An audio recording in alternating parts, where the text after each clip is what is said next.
All right, all right, all right. This is our fourth show, Brothers Talking Tesla.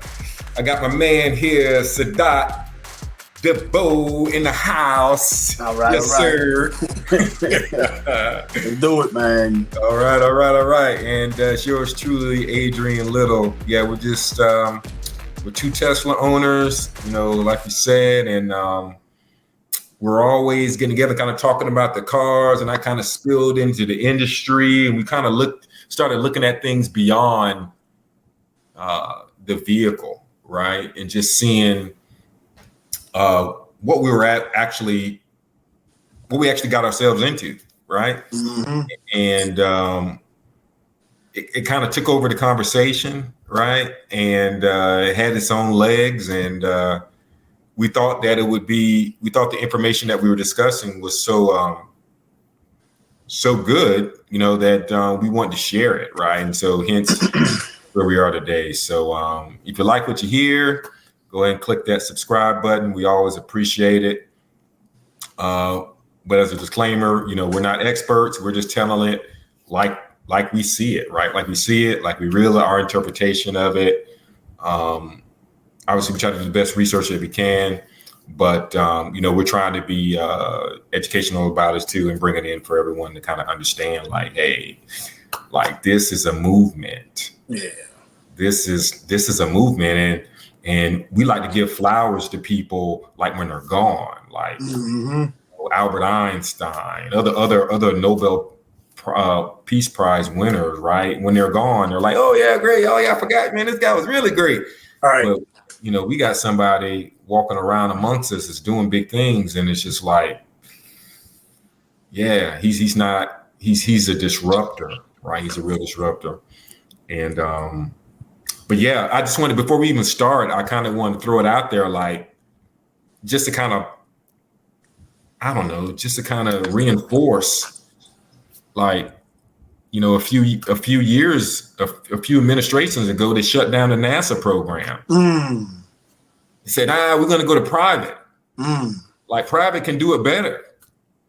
And everyone was like, there was a bunch of jobs lost out here in on the Space Coast. Right. And a lot of jobs lost, right? But man, it's almost really like they pruned it. Like you prune a flower, or prune a plant. It's like 10 times better. Now we got more companies that can get out there, right? Right. And it's crazy that the legacy folks are having to struggle. Right. And just kind of bring it full circle. The Boeing Starliner, right, got the astronauts up to the ISS, but had some kind of helium leak. They can't bring them back.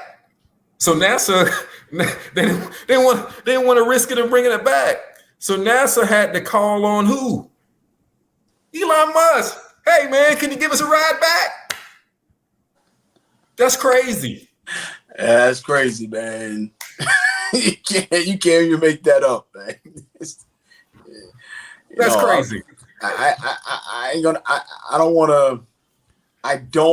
to say any disparaging words against the government. However, as to your point, you have to have the private sectors coming in to save the day on this front, for sure. Right.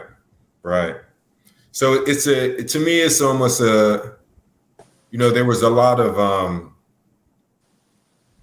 when they wanted to use a reusable rocket, we're going to land it back on the barge. You're going to do what? Hey, yours blew up. And when it blew up the first time, or blew up the second time, there was, laughing and ha, this. But to me, as like the engineer, the scientist guys, I'm like, he's collecting data. Right. He's gonna get it right. He's gonna get it right. Hey, I heard. I think it's your neighbor. Actually, I can't say who your neighbor is because people don't know where you live. Yeah. But I recently heard someone that lives in your neighborhood in your area use the phrase. A very influential person, by the way, used the phrase that failure is our friend. Yeah. Yeah, man. Yeah. So he's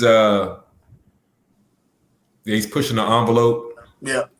And I think I was at the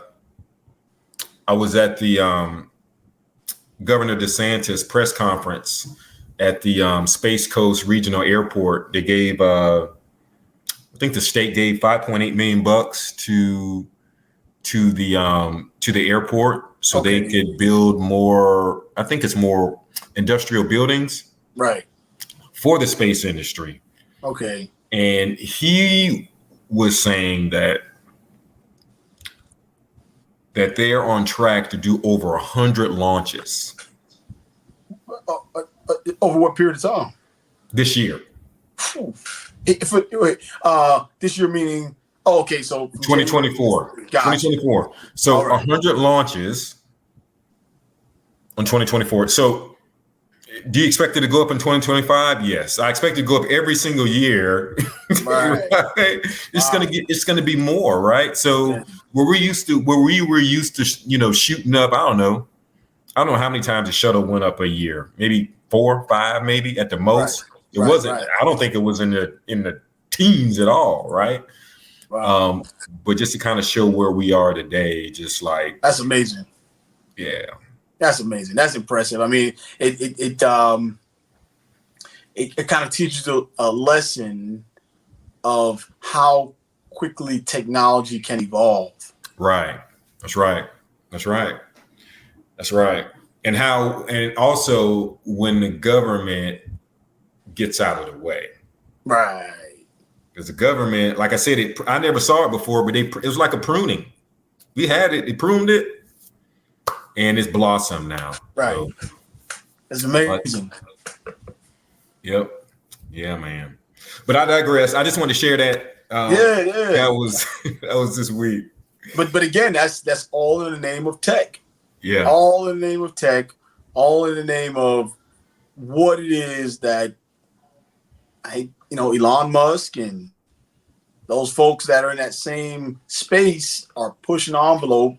Whether we're talking about Jeff Bezos with his space endeavors or Bronson with his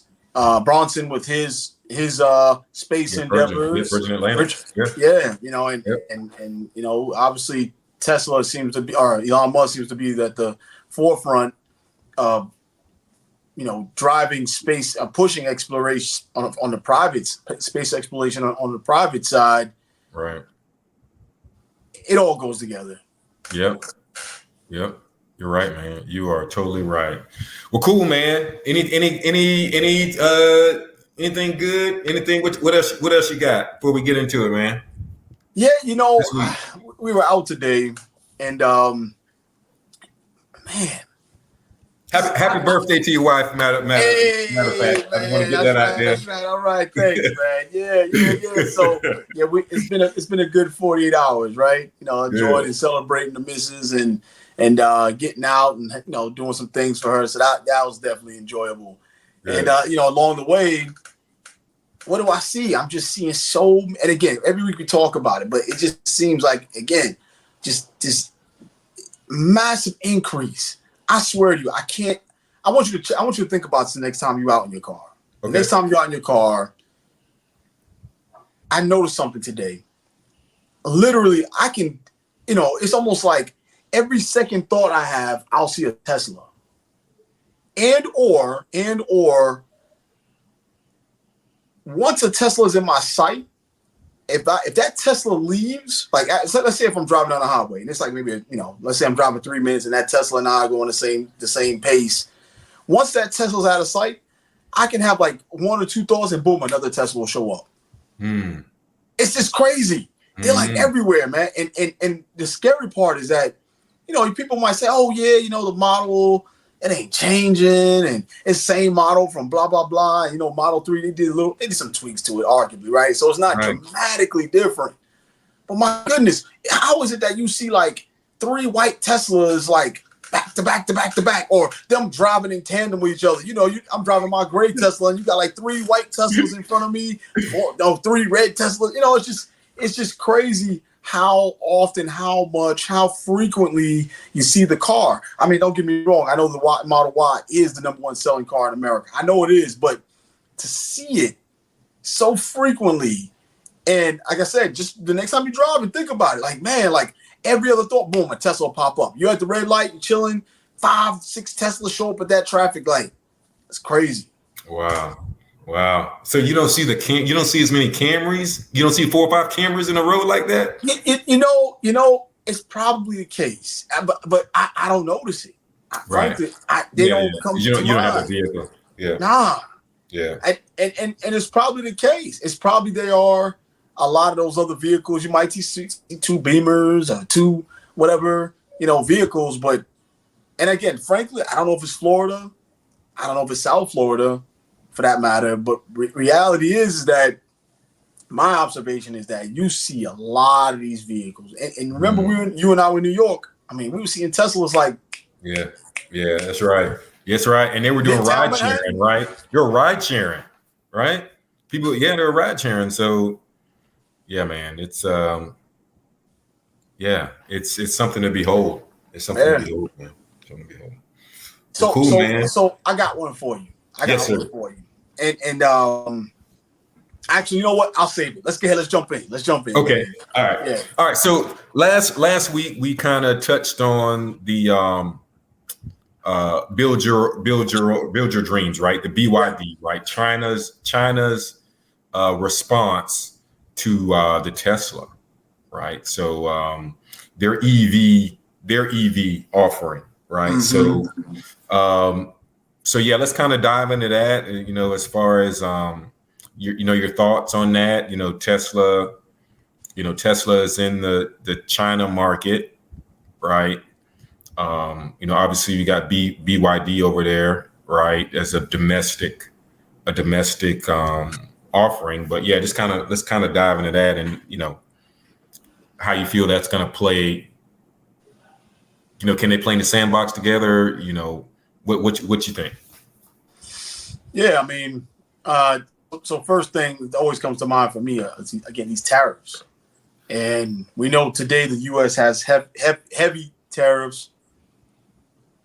And for the audience, again, a tariff, for all intents and purposes, a tax against countries that have that want to sell into the U.S. and not the country in of itself, but the seller, the companies that resides, the company that wants to sell products into the U.S. Right? They'll have to pay a tax to introduce their product into any market. In this case, the U.S. has very high taxes on products that are imported into the U.S. from China. Right. Now, I'm thinking to myself, like, all right, well, there's an opportunity for China to still sell into the likes of a Mexico, so they might not even need the U.S. As a matter of fact, when I was in Mexico, back in March, April timeframe, I saw Teslas down there. I saw Teslas in Mexico, man. But as it relates to BYD, if China can sell into Mexico, and then Mexico then can in turn sell into the U.S. their vehicle, that's a pathway. That's a potential pathway to circumventing those tariffs that the U.S. has against China. Now, Here's one thing. As I'm doing all this research, I find out that 2 things. One, the U.S. is already hip to, hey, we're not going to be taking no vehicles coming in from Mexico for the BYD. So they're gonna put the kibosh on being able to circumvent those tariffs. And then the second part is that, Mexico already has pretty heavy. Again, five. What I read is 5 to 50% tariffs. I mean, the U.S. has 100%. Mexico has 5 to 50% tariffs on products that are being shipped into Mexico. So maybe China's okay with absorbing that it really, and again, we talked about scalability, right? Scalability. We talked about their ability to put out a high volume. Maybe they can absorb that, and it becomes a moot point. They don't care about it, right? They're like, hey, whatever. It's going to be a cost of doing business to sell into Mexico, and then of course that selling into Mexico cannibalizes or eats into some of Tesla's ability to sell into that market.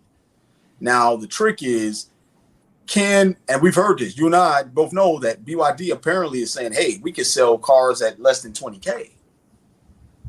Right. Now, 11.5. Oh, there you go. 11.5, right? I was watching the video there. They had, there was one for 11.5. 11.5. Yeah. That's a deal. That is a deal. Yeah. Now, I don't want to go down a rabbit hole on my story. One of my stories of buying stuff that costs $11,500 in air quotes, but I can tell you from buying cheap, you get cheap. Yeah. And we all know from experience what it is to buy stuff from China in terms of quality. But I don't want to go down that path. I'm gonna stay in my lane. I understand.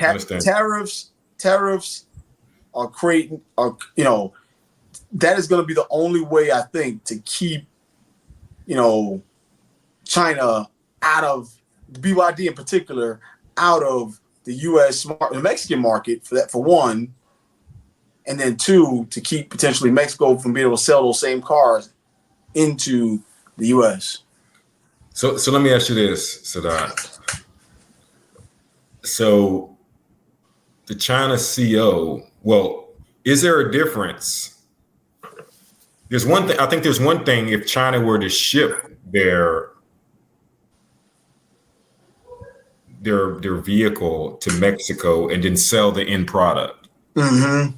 But I'm unsure if they get hit with the tariff if they build their manufacturing facility in Mexico and use Mexican labor to sell their car in Mexico. I'm not sure if the tariff applies right there.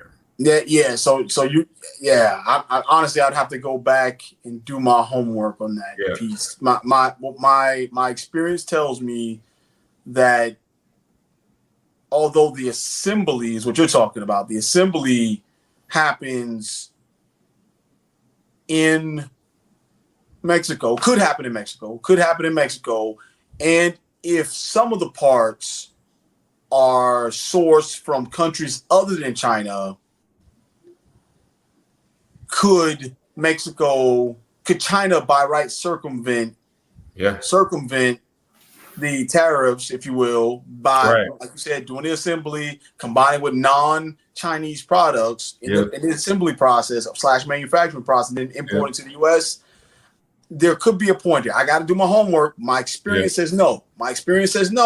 Because just those individual products in themselves, I think, still need to go through so when that bill of lading hits the docks, they got to look at that bill of lading. I'm going too deep here, I think. They got to look at that bill of lading and then look at that list to see, okay, where the source materials, where the materials sourced from originally. Right. But let me come back on that one. Yeah, I think I think that would be good, but I think it's only a certain percentage. I think once you reach over a certain percentage, you have to have a minimum. Then you can probably claim that, right? Right. Because if that didn't happen, there would be no benefit for China to put their facility into Mexico. Right. So that's, I'll be honest with you, that's one thing. Like, so when we talk about like the continent, when we talk about Africa, I know for certain, I'm like with super confidence that China, and for the most part, they go into countries in the continent and then extract resources out and then deploy them to back to China. Okay. What I don't know is if China leverages, again, countries in the continent to manufacture and then export to other countries. Not, again, said differently, it don't go back to China, it goes to another country. Right. So that would be, I'll be honest, I'm not sure if Mexico has that experience, if China has that experience of manufacturing in Mexico. And when I say manufacturing, it could be assembly too. It could just be pure assembly. Right. Yeah. Right. But let me dig into that one, because that is a pretty interesting one, man. China getting its hooks into Mexico. Yeah, because of the cheap labor, yeah, and because of the number of people that's there, right? And then because of its proximity to the U.S., right? Because the U.S. market is the gold mine, right? It's the gold mine. The U.S. auto market is where everyone wants to be, right? And China wants to get their hooks into that market, right? Right. So, the thing that China has with the BYD, right? The thing that China has with the BYD is that they don't necessarily have to make money.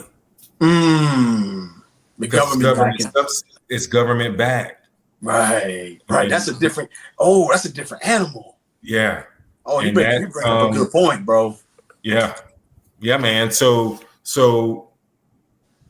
when you talk about the other automakers, I'll just name Ford, I don't know, GMC, Volvo, whomever that says they want to take on the EV market, they got to take on the EV market on their own.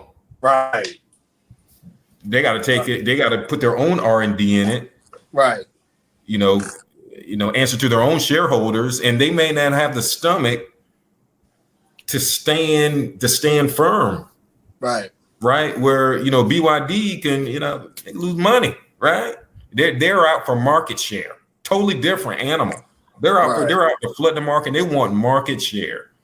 Right. And they can stand the test. They can have longer staying power. Right. Right. To do that, which will give them an advantage. Right. So, but that goes back to everything else, as far as what they've been doing before, with the manipulating the currency and all that, right? So yeah.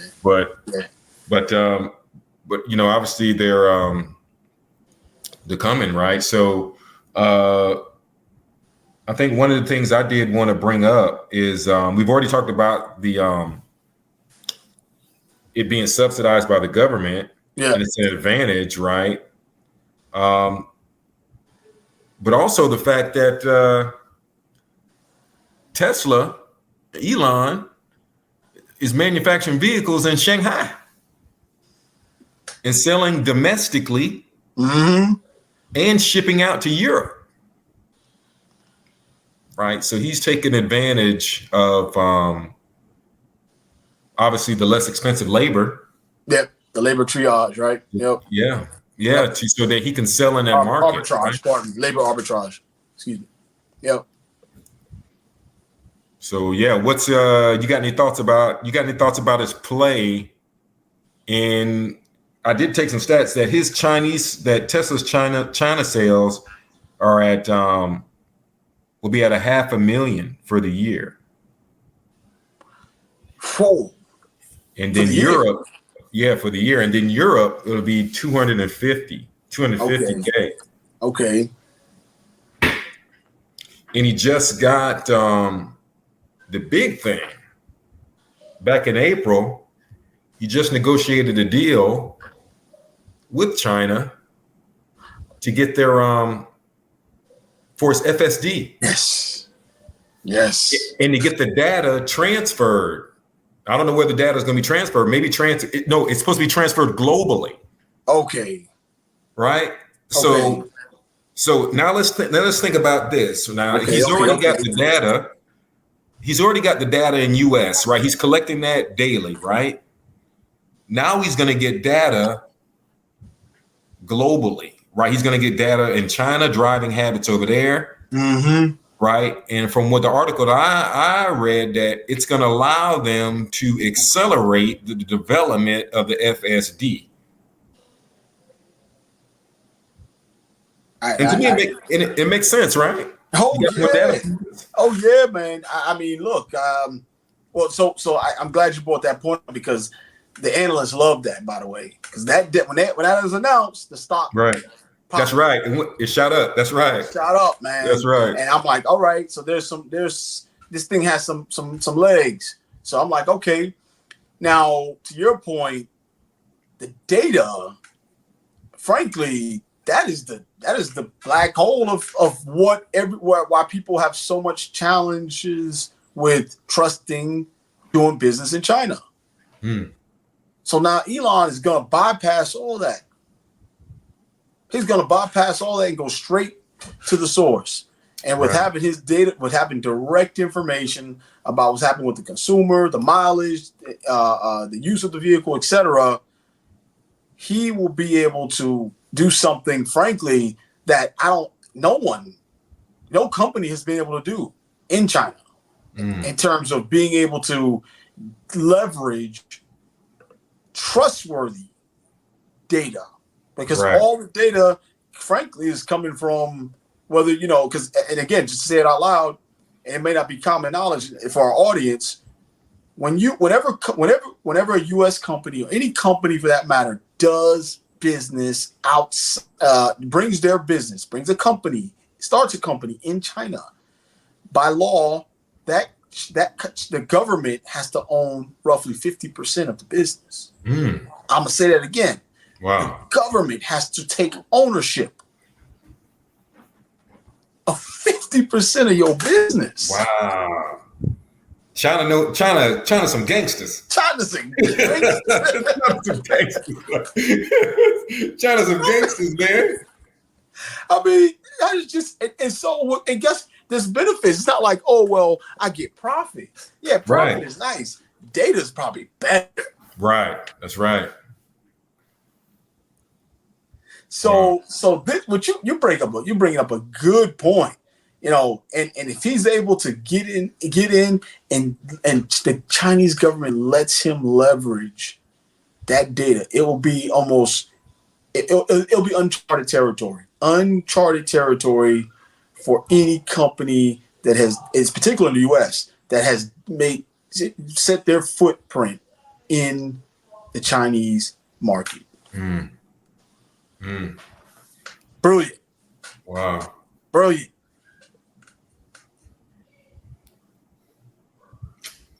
Yeah. That's crazy. And Adrian, sorry, I gotta say it. Yeah.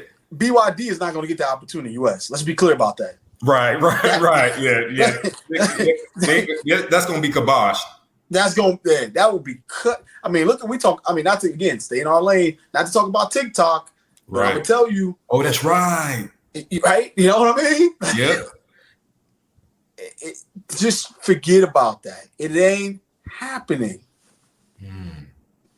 Trump administration, Harris administration, I don't care who you put. The Senate ain't going to let that happen. Yeah, it's going to let it happen. That's right. Wow. Do you think, now I'm going off on the tangent here. Okay, let's do it. But what you made me when you said TikTok, you made me think about Google. And I think Google's name was in the news this week about maybe the government's coming after them for antitrust and thinking about breaking them up. Yeah. Right. So do you think that can happen with Tesla down the line because of where they will be with all of this stuff, with Tesla, with Optimus, with SpaceX, with Neuralink, with the Boring Company, right? And who knows what other companies Elon has, right? That's in there, that will be an interesting one because, well, first of all, I think to be balanced, where Elon is as popular as he is and as much money he makes, as much in particular, the size of the market cap for Tesla, it's huge, right? There's no question about it. But frankly, Tesla's position / share of the market is still very, very small. Very small, right. Right. Very, very small. However, that said, the point you made is, I think, a strong point because, and it's something I just remembered, what I heard from Kathy Woods, and she said that, and this is like 2-3 years ago. Apparently Tesla has something to the tune of about 15 billion miles of data versus what even Google, the closest data collector. I mean, we all know how much data Google has, right? They only have like 25 million miles. 25 million versus 15 billion, right? Yeah. So that's a lot. That's a lot. Yeah. And so that's why your point has me thinking, like, yeah, there could be. I mean, again, if you think about, if you kind of like did a sort of a, I can't think of a nice eloquent way to say it, but sort of a curve on how the exponential increase of that data will increase relative to the size, the point that Tesla is so small right now in their space. Once Tesla gets to that 20%, 30% position, and I mean, maybe that does not realistic, maybe it's more like 10% position, then maybe that 15 billion turns into 45 billion, 50 billion of miles, right? And then given all the cars that we see, I think it's real. Yeah. I think I guess I was kind of going beyond the Tesla itself, but just kind of where all this information, because he'll have all this information, right, which will be sold to other car makers, be sold to whomever, right. Sold to insurance companies, sold to whomever, right? Sold to the government, sold, right. Yeah. And I like the comment about the insurance companies. Yeah. That's the one right there. Yeah. You want to make some money? I can tell you right now. I had to learn the hard way. Car insurance, but I was shocked. Car insurance in Florida. Hey, audience, if you're listening, car insurance in Florida is more expensive than, believe it or not, New Jersey. The carjack capital of the country.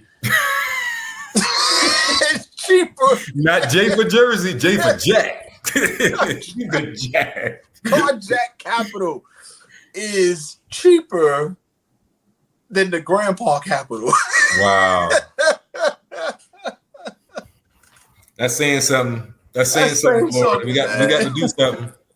We got to do something, man. Yeah. But that insurance one I like. Hey, that one's that's real right there. How he can leverage that data. Now to get back to your point around, a breakup, right? You got too much power with this data. Yeah, there could be a future there. And I would say he, kind of seeing how he moves, he's probably already preparing for it. Right. That's good. It's good. No, go ahead. No, I'm saying no. I was just saying, that's it's big dollars there, man. That's big dollars. Big dollars. That's right. Big dollars, man.